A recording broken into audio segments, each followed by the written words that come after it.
इस समय भारतीय परिवेश में आरक्षण का मुद्दा छाया हुआ है।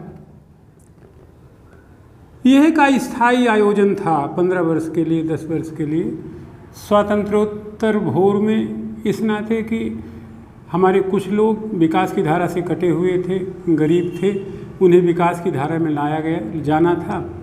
इसलिए आरक्षण एक उपयोगी संदर्भ जान पड़ता था।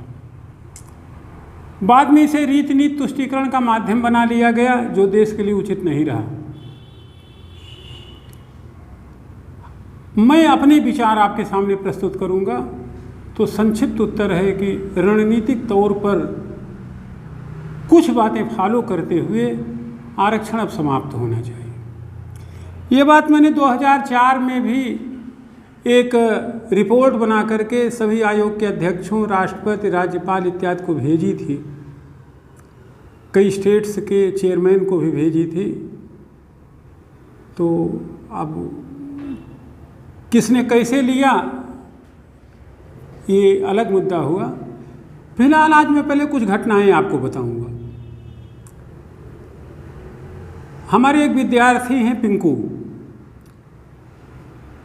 ये अनुसूचित जाति के हैं, लेकिन इन्होंने जुडिशरी की परीक्षा में प्रथम स्थान उत्तर प्रदेश से प्राप्त किया। आज ये HJS के थ्रू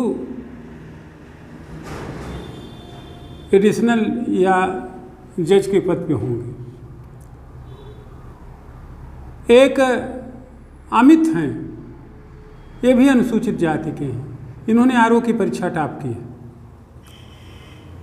टीना डाबी सबसे बेहतर एग्जाम्पल हैं, जो मेरी विद्यार्थी नहीं हैं। वो अनुसूचित जनजाति की हैं, लेकिन वो सिविल सेवा परीक्षा टॉप की है। अभी कुछ दिन पहले आपने देखा प्रशांत यादव ने PCS की परीक्षा टॉप किया था। हालांकि अनुपात बहुत ज़्यादा नहीं है, लेकिन ये बातें कुछ तो कहती हैं। परिवर्तन तो हुआ है, हमारी लोकतांत्रिक व्यवस्था ने बदलाव तो किया है, किंतु अब स्थितियां बदल रही हैं। आज इनको आरक्षण दो, कल उनको आरक्षण दो, ये उचित स्थिति नहीं है। हमारे एक विद्यार्थी हैं कुलदीप, जो इस समय उत्तराखंड में जुडिशरी में हैं। उनका एक स्टेटमेंट था कि आरक्षण कभी स्वस्थ प्रतिस्पर्धी नहीं होता। उन्होंने एक निबंध लिख के हमको दिया था। इसी तरीके से प्यारेलाल जी हैं, हमारे बड़े अच्छे शिष्यों में से हैं, सर्वोत्तम शिक्षक, इसमें एडिशनल मजिस्ट्रेट हैं हरिद्वार में। जब वो PCS अपनी कैटेगरी में टॉप करते हैं तो उन्होंने रात को फ़ोन करके कहा कि सर हम चाहते हैं कि एक बार फिर परीक्षा दें और जनरल में टॉप करें। इसी तरीके के तमाम एग्जाम्पल हैं। ज़्यादा जनश्रुति पर आधारित है कि डॉक्टर संदीप पांडे मैग्सेसे अवार्ड विजेता, हरदोई में शायद इसमें कुष्ठ आश्रम वगैरह चलाते हैं। AIIT कानपुर में लेक्चरर थे। उस समय अग्रवाल साहब संभवतः जो बाद में UPSC के चेयरमैन हुए, हेड थे। तो पांडे जी कभी फेल नहीं करते थे।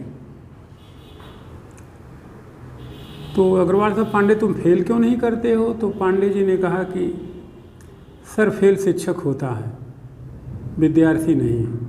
आरक्षण सरकार का आयोजन है, कल्याणकारी विचार है, उनके लिए कोई व्यवस्था करे वो तो फेल हो ही जाएंगे। इस नाते हम उनको फेल नहीं करेंगे। हम नहीं पढ़ा पाए, इस नाते वो फेल हो गए। रही बात, तो किसी व्यवस्था से आए हैं तो व्यवस्था में कुछ सुधार करिए, उनके लिए अलग से व्यवस्था करिए, उनको अलग से पढ़ाइए, अन्यथा वो तो कभी नहीं पास होंगे। एक एग्जाम्पल बड़ा इंटरेस्टिंग मैं स्वयं का बताऊं। मैं जब इलाहाबाद रहता था तो 14 साल लगातार जीरो रोड पर हाटकेश्वर महादेव का मंदिर था, दर्शन करने में जाता था। तो चलते हुए जब मैं लाउदर रोड से आगे पोस्ट ऑफिस और मेडिकल कॉलेज के बगल वाली रोड पे पहुंचा तो एक लड़का बड़ा तेज़ी से साइकिल से मेरे पीछे आया और बड़ी सपाट लहजों में कहा, सर हमें एनाटोमी पढ़ा दीजिए। हम कहे एनाटोमी पढ़ा दें? एनाटोमी से मैं क्या मतलब तुम्हारा, मैं तो GS वगैरह पढ़ाता हूँ। कहा नहीं सर, हमको महेंद्र पाल जी ने भेजा है, त्रिपाठी जी से साइंस के विद्यार्थी रहे बायो के, तो तुमको एनाटोमी पढ़ा देंगे। तो मैंने कहा जब तुमको एनाटॉमी मालूम ही नहीं है तो तुम कैसे फिजियोलॉजी और अन्य ब्रांच पढ़ते हो, जेनेटिक्स कैसे पढ़ते हो? कहा सर बस ऐसे। तो मैं समझ गया। तो आज कभी कभी आप सुनते नहीं हैं कि काटने के लीवर, काट दे पैंक्रियाज। तो जब एनाटॉमी ही नहीं पता कि टीथ कहाँ, टंग कहाँ है, माउथ कहाँ है, फेरिंग्स कहाँ है, ओइसोफेगस कहाँ है, डिओडिनम कहाँ है, तो सर्जरी विधा के लिए तो ये बड़ी जरूरी है कि पहले एनाटॉमी स्पष्ट हो, इंटरनल ऑर्गन्स स्पष्ट हो, उनकी लोकेशन स्पष्ट हो। तो जिस विधा और प्रतिभा के विद्यार्थी पहुंच रहे हैं, सामान्य तौर पर एनाटॉमी स्पष्ट ही नहीं तो कैसे डॉक्टर होंगे आप समझ रहे हैं, कैसे इंजीनियर होंगे आप समझ रहे हैं। एक बात और सबसे दुखदाई, हमारे तो हर तरीके के विद्यार्थी हैं, जब वो सर्विस पीरियड में भी होते हैं, इवन एसडीएम होते हैं, एडीएम होते हैं, तो भी उनके साथ कभी कभी अच्छी स्थितियां उन्हें नहीं फेस करने को मिलती हैं।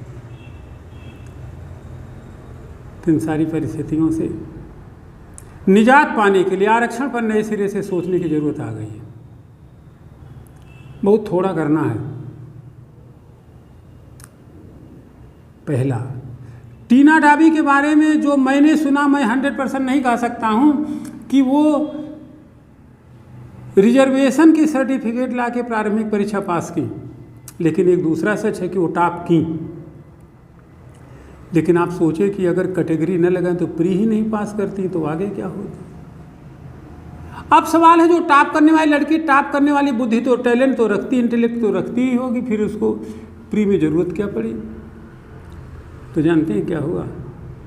हमारी सरकारों ने, हमारी सोसाइटी ने, हमारे विद्यालयों ने, हमारे शैक्षणिक संस्थानों ने अपने विद्यार्थियों में विश्वास नहीं पैदा किया। आज वही विश्वास पैदा किए जाने की ज़रूरत है। तो बाकी प्रश्नों के उत्तर आप खोज लेंगे, बाकी हमारे दिए गए दृष्टांत उदाहरणों का मतलब आप समझ लेंगे। आज ज़रूरत है एक ऐसी शिक्षा व्यवस्था का, ऐसी प्रणाली का, हमारे विद्यार्थियों में विश्वास जगे। सरकार को कुछ नहीं करना है, वो कभी धारा 370 में, कभी जो है 35A में, कभी CRR में, कभी NCR में, इसी में उलझी रहती है। इससे उलझ करके देश की अमूल्य निधि, देश के युवाओं के भविष्य के बारे में सोचने का प्रयत्न करे और खुले मन से लाल किले से बोले अगले 15 अगस्त को या अभी 26 जनवरी को, हम आपके पीछे खड़े हैं, आपको चिंता करने की कोई ज़रूरत नहीं है, आपके लिए वे सारी सुविधाएं होंगी जिससे आपके व्यक्तित्व का विकास हो। किंतु अगले 10 वर्ष बाद 2035-34 के बाद किसी भी तरीके का रिजर्वेशन भारत में नहीं होगा, किसी भी क्षेत्र पे, किसी भी स्तर पर, किसी भी तरीके से। बाकी सरकार अपना दायित्व समझे। हम यकीन के साथ कहते हैं, इस सेंटेंस के साथ कही गई बात, अगर शास्त्री जी के कहने पे लोग एक दिन भूखा रह सकते हैं, व्रत रख सकते हैं, मरने के लिए तैयार हो सकते हैं, तो मोदी जी के कहने पर या किसी भी प्रधानमंत्री के कहने पे युवा यह बात मानने को तैयार हो कि आज से 10 वर्ष बाद किसी भी तरीके का रिजर्वेशन भारत में नहीं होगा। लड़के अपनी योग्यता से आएंगे। 10 वर्ष का इस समय इस नाते कि तब तक फंसे हुए लड़के निकल जाएंगे। इसी तरीके से IAS की अधिकतम आयु 26 साल होनी चाहिए, PCS की 28 साल होनी चाहिए। यहाँ भी किसी भी तरीके की कैटेगरी रिजर्वेशन की आवश्यकता नहीं। अगर सेना वगैरह की खास तौर पर बात न छोड़ दिया जाए तो इनके टाइम पीरियड थोड़े ज़्यादा होते, विशेषता अपवाद हर जगह चलते हैं। सामान्य तरीके का किसी भी तरीके का रिजर्वेशन, SC का, ST का, OBC का, क्रीमी लेयर का, किनका कोई रिजर्वेशन ना हो। और इसी तरीके से कापियां कम से कम 3 परीक्षक द्वारा तय हों, फिर औसत निकाला जाए। स्केलिंग वगैरह के तमाम टेंशन से हम बच पाएँ। इसी तरीके से तकनीकी और विशेषज्ञ विधा के विद्यार्थी, चाहे इंजीनियरिंग के हों, चाहे चिकित्सा क्षेत्र के हों, प्रबंधन के हों, ऐसे विद्यार्थियों की प्रतिभा वहीं पर उपयोग करने का रास्ता खोजा जाए। इन्हें सामान्य प्रशासन में आने की बहुत ज़्यादा ज़रूरत नहीं है। हमने एक वीडियो डाला भी था। प्रदीप शुक्ला के दिन से आज तक ऊपर के 100 टॉपर इंजीनियरिंग विधा के हैं। कितना बदलाव हुआ आपकी व्यवस्था में? उनकी क्षमता का व्यापक उपयोग किया जाए, व्यवहारिक उपयोग किया जाए, और यदि आए तो समर्पित आए, अन्यथा उन पे भी इधर आने पे रोक लगाया जाए। सामान्य तौर पे ह्यूमैनिटी के विद्यार्थी आएँ, कॉमर्स के विद्यार्थी हैं, यानी कि जो सामान्य विद्यार्थी हों, जिन्हें समाज की सामान्य समझ। ये विशेषज्ञ तो होते हैं, न्यूनतम के बारे में महत्तम तो जानते हैं, लेकिन व्यवहारिक ज्ञान कुछ नहीं होता है। और सच्चाई ये है कि सिविल सेवा को, स्टेट सिविल सेवा को अब पद मान और ग्लैमर का बात मान ली गई है। लोक सेवा से इनका रत्ती भर कोई संबंध नहीं।